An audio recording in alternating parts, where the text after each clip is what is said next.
Hello and welcome back to my channel, Mary Cosinera. Today's episode, samahan nyo naman po akong mag-bake ng mango pandan cake.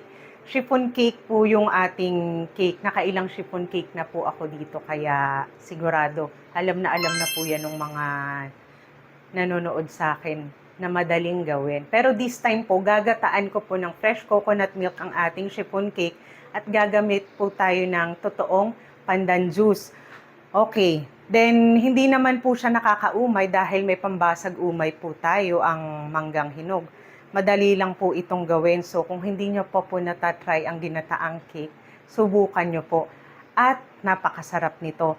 At gagamitin po natin ang fresh coconut milk instead na yung nasa lata para mas intense po ang flavor. Kasi yung nasa lata po ay medyo matabang at saka hindi mabango.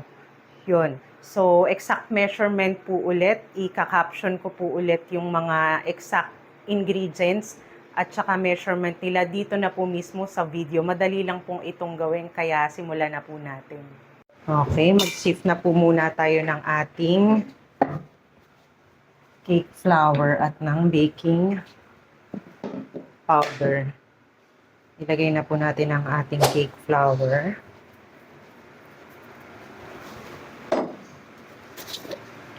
Ganon din po ang ating baking powder. 3 teaspoon.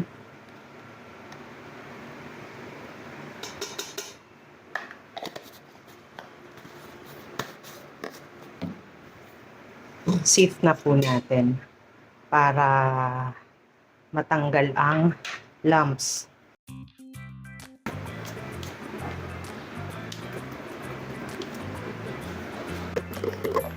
And then, 1 teaspoon ng salt. Rock salt po yung gamit ko ngayon. Yan naman po ay matutunaw sa paglalagay natin ng liquid ingredients. Ilagay na rin po natin ang ating granulated sugar. Kung masyadong malalaki po yung hibla nyo, pwedeng pagka-mix nyo po ng wet ingredients, tunawin nyo na po doon ang granulated sugar. Pero ako, isasama ko na po dito.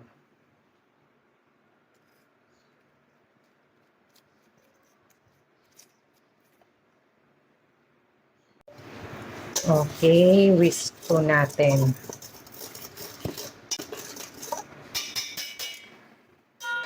Set aside po. Then, in another bowl, ang atin naman pong mga wet ingredients.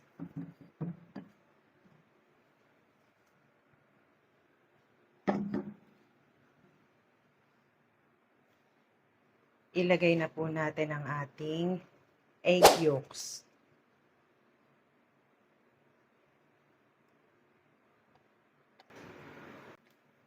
Ito po ay yung pandan juice na pinakuluan ko. Room temperature po ito. Lahat po ng ingredients ay room temperature. Inalis ko po ang dahon.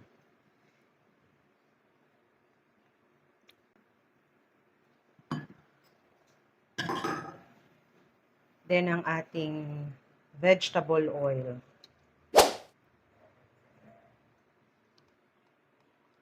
Parang natulog yung mantika ko, may buo-buo.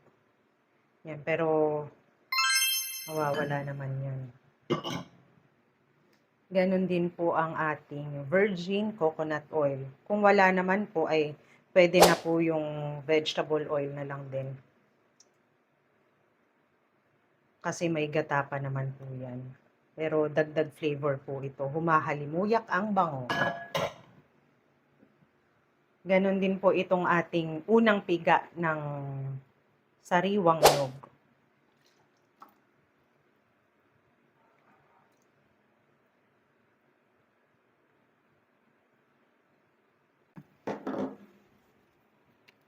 Lalagyan pa rin po natin ng pandan extract.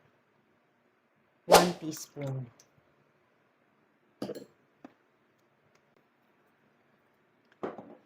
At para magkulay berde, gagamit po tayo ng liquid green food color. Depende na po ito sa inyo kung gaano po katingkad ang kulay na gusto nyo. Simulan nyo po sa 1 teaspoon o ilang drops lang.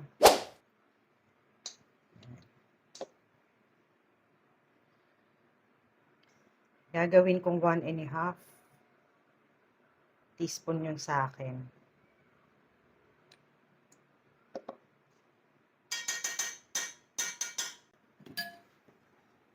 Mix lang po natin para mag-blend ang ating mga ingredients. Okay, set aside na po muna natin. Okay, ang tagal matanggal noong buong mantika. Branded po yan ha. Tapos ganyan. Okay, sasalain ko po muna siya.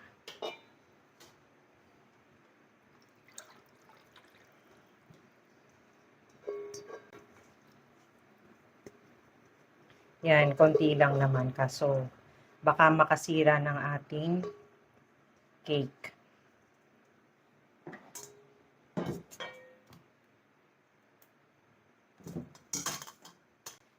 And then, itong ating wet ingredients, ibuhos po natin sa ating dry mixture. Haluin lang po natin just until combine.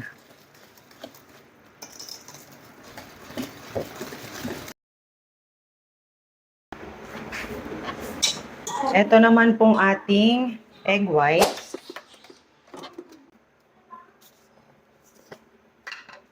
Lalagyan ko na po yan ng 1 teaspoon ng cream of tartar.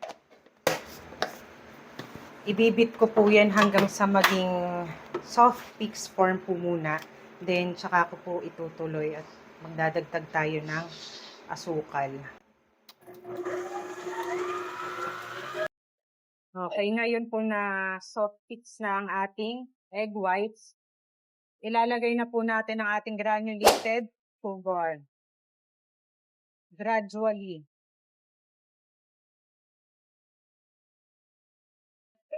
Stick na po ang ating egg whites. Huwag po kayo mag-overmix kasi babagsak po ang cake pagka na-overmix. Ito po, pagka stable na, stiff pero hindi dry, pwede na po yan. Lagay tayo ng mga 1/3 niyan.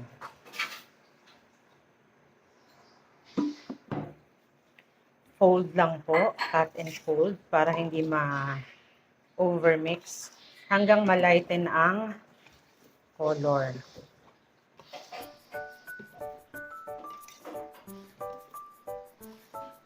Pagka na-lighten na po na ganyan, ilagay po ulit natin ang ating kalahati ng meringue. And then fold.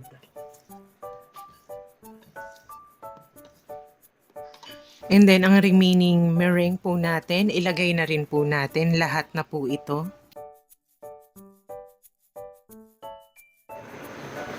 And then fold. Just until combine.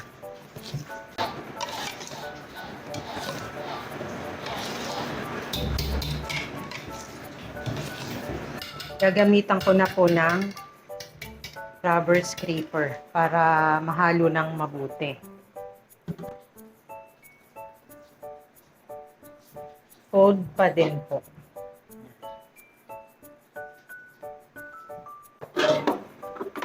Gagamit po tayo ng 9-inch round pan. Grease and line po ang bottom. Pero ito pong panabe, hindi nyo na po yan i-grease kasi kailangan po ng kakapitan ng ating chiffon cake para mas mataas po ang alsa. Titimbangin ko po yan. Gagamit po tayo ng dalawang 9-inch round pan. Hahatiin po natin ang cake batter sa dalawang pan na ito. Timbangin po natin para pantay na pantay.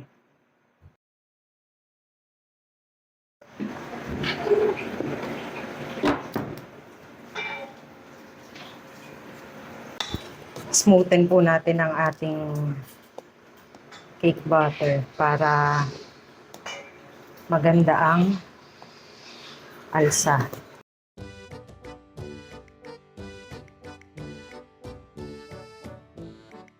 And then, bago po natin i-bake, nag-preheat na nga po pala ako ng oven, 350 degrees Fahrenheit.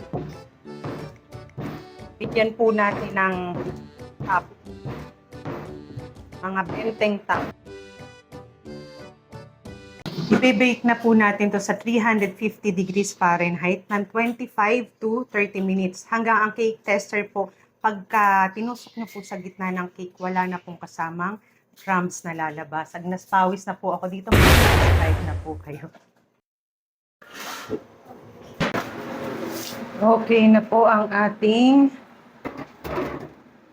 chiffon cake. Eto, wala na siyang kasamang crumbs. Hindi naman po maselan tong chiffon cake, kaya pagkalabas sa oven, pwede na nating alisin sa kanyang pan.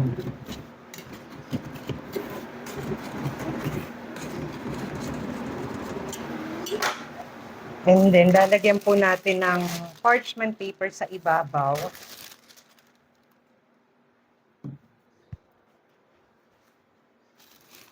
Para dumikit po yung nasa ibabaw. Hindi na tayo mag-trim. Kung mag-trim man tayo ay konti na lang.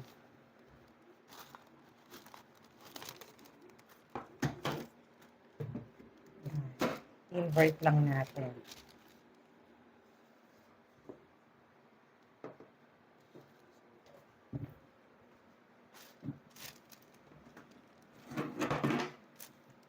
Diyan na po natin palalamigin para dumikit ang ibabaw. Palalamigin po muna natin yan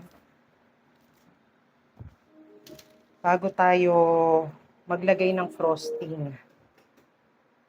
Kasi kapag mainit pa po, malulusaw lang po ang ating ilalagay na frosting.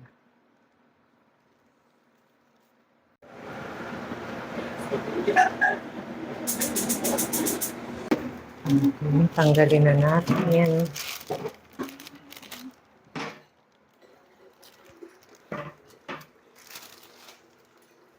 Yan. Mapait po ito. Talaga pong tinatanggal po yan.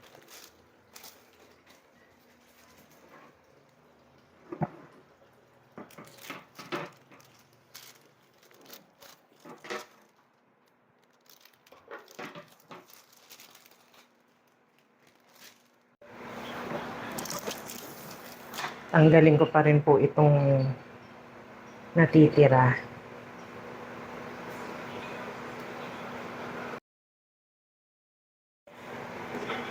Ngayon naman po, gagawin po natin ang ating icing. Ito po ay pandan juice na pinalamig ko sa chiller overnight.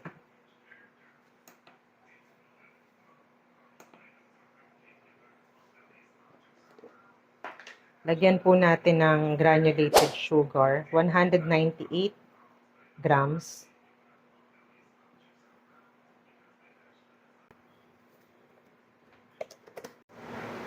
De-dissolve lang po natin ang ating sugar. Haluin lang po natin hanggang sa ma-dissolve na po ang lahat. Dissolve na po ang ating granulated sugar. Meron po ako ditong chilled all-purpose cream. 250 grams po ito. Pag sinabi pong chilled, dapat po ay overnight.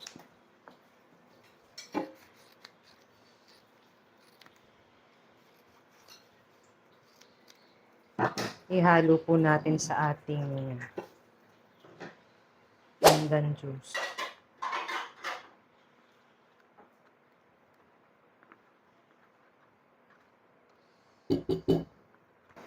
Mix lang po natin hanggang sa mag-blend sila.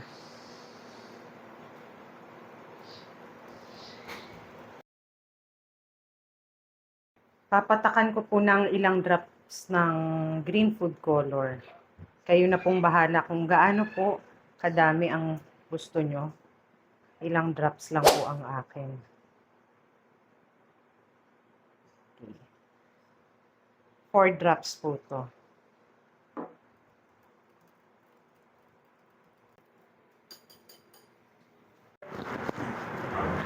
Okay, and then, ipe-prepare ko na po ang ating butter.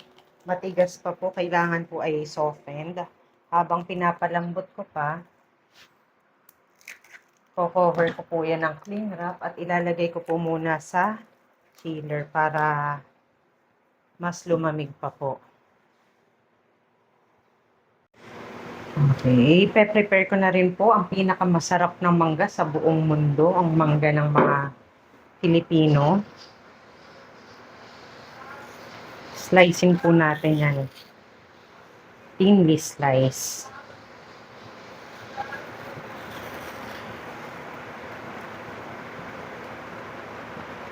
Thinly slice po na pahaba at gagawa rin po ako ng palapad.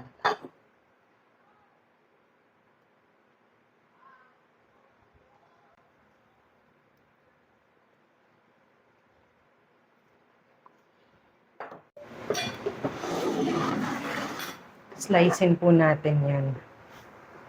Dalawang size. Isang palapad at isang pahaba.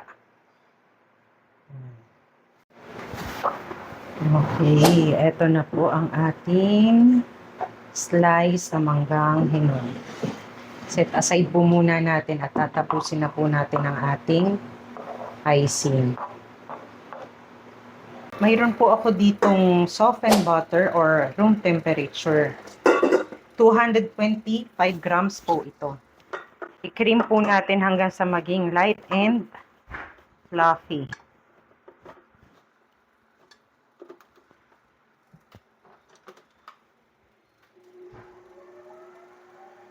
Nilagyan ko po ng towel at hindi umaabot dun sa pinakailalim.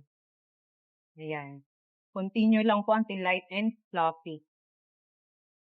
Kapag light and fluffy na po, dahan-dahan nating ibubuhos ang ating pandan cream mixture. Bapong. Okay. Medium speed po ito. Tuloy-tuloy lang po hanggang sa maging smooth na po ang ating icing. Pwede nyo po itong i-cover ng plastic.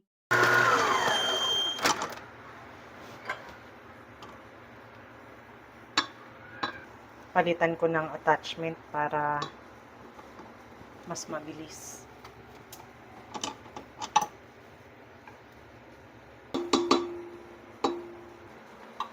Papalitan ko po para mapabilis na ang aking trabaho.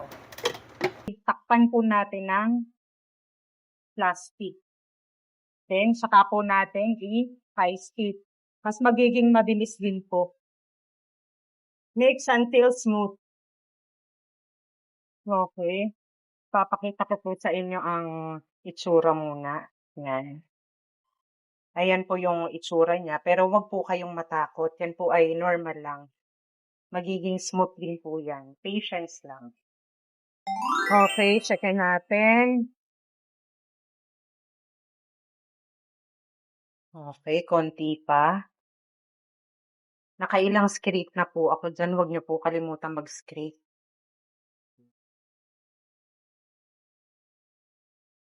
Pwede na po natin alisin ang plastic. Hindi naman na masyadong matalsik din. Scrape po tayo. Ayan, nagiging smooth na po siya. Yan. Pero hindi pa po pwede yan. Parang yung ginawa ko lang po sa mocha cake natin, nakalasang-kalasa ng Goldilocks. Konti pa po. Dapat po ay hindi nagsasabaw. Scrape ko na lang din muna ang tabi, pati ang ilalim. Continue until smooth at wala nang gikli. Second po ulit natin. Ayan. Stiff na siya. Okay. Wala nang nagtutubig. Ito po ay pwede na. Lalagyan na po natin ngayon ng buttercream icing. Pandan flavor. 10-inch po ang aking cake board. Lagyan natin ng konti para hindi po lumulas. Kung gusto nyo pong mag-gloves po kayo. Nag-safeguard naman ako ng kamay at hindi siya pang benta. Pakita ko po.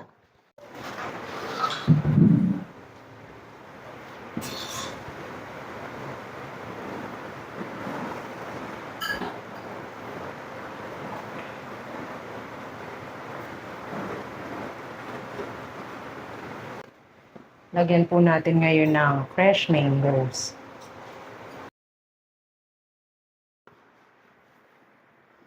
Pwede nyo pa po yan lagyan ng icing kung gusto nyo. Sa ibabaw ng mangga. Pero ako hindi na.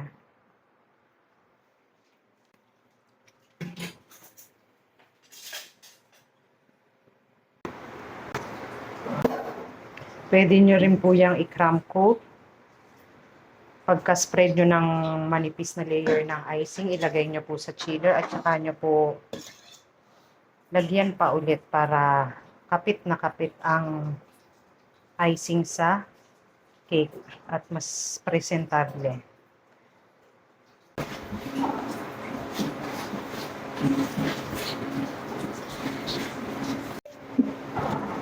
Isin natin ang mga kayat ng icing para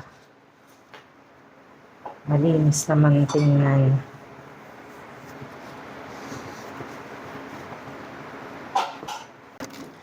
Ilalagay ko po sa piping bag itong aking icing para mag-designan ko naman ng konti.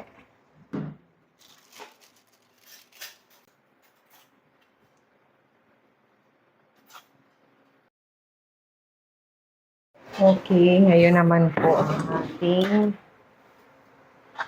manggang hiniwa ng maninipis.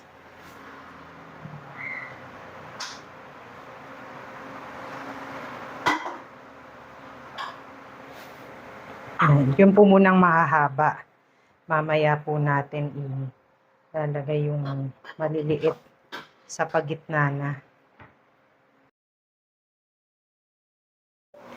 Okay, ngayon naman po itong paliit na ang ating ilalagay.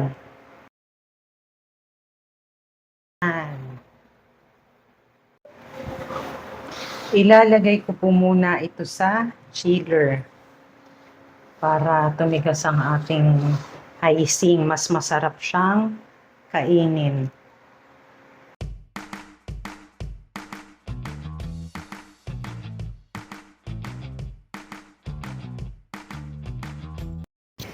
Eto nga po pala ang aking recipe ng pandan juice.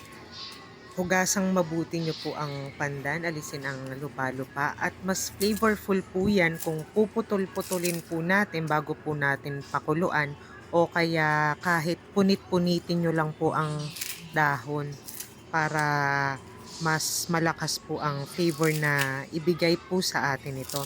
Sa 1,000 grams po ng tubig, 8 to 10 stalks po ng malalaking dahon ay pwede na. Pero dahil sa mura ko lang naman po nabili at maliliit po ang nabili ko, inilahat ko na po ang dahon ng pandan.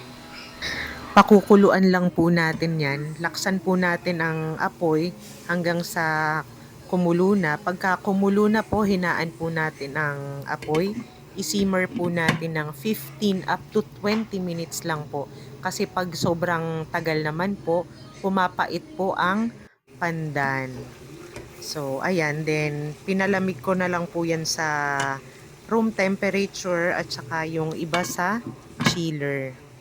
Meron na tayong mango pandan cake. Ang frosting po natin, hindi po yan sobrang tamis. Tamang-tama lang siya.